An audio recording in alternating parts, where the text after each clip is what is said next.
जी बिल्कुल, पूरे मुल्क की तरह मर्दान में भी पाकिस्तान की जश्न आज़ादी का जो तैयारियां है वो उरूज पर पहुंच गई है। बिल्कुल इसी तरह मर्दान में भी लोग जो है वो मुख्तलिफ स्टाल का मायना कर रहे हैं। सबसे मसरूफ़ तरीन बाज़ार जो है वो मर्दान में सेरा बाज़ार है। यहाँ पर बच्चे बूढ़े जवान जो है वो यहाँ आते हैं और जश्न आज़ादी को मनाने के लिए तैयारियां कर रहे हैं। मेरे साथ इस वक्त एक नौजवान मौजूद है। इसका जश्न आज़ादी के हवाले से क्या फीलिंग है? और जैसे कि आपको पता है 75 साल हो गए पाकिस्तान आज़ाद हो चुका है और अल्हम्दुलिल्लाह हम 16 अगस्त हर साल बहुत खुशी से मनाते हैं।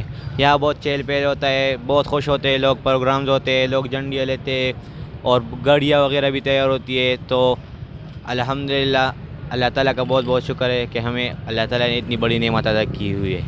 जी बिल्कुल, जिस तरह आपने नौजवान की बातें सुनी कि आज़ादी एक बहुत बड़ी नेमत है, हमें इसकी कदर करनी चाहिए। हम जश्न आज़ादी को भरपूर तरीके से मनाएंगे और अपने लिए बैजेस और झंडियाँ खरीदेंगे और इसी दिन को बहुत भरपूर तरीके से मनाएंगे। जी।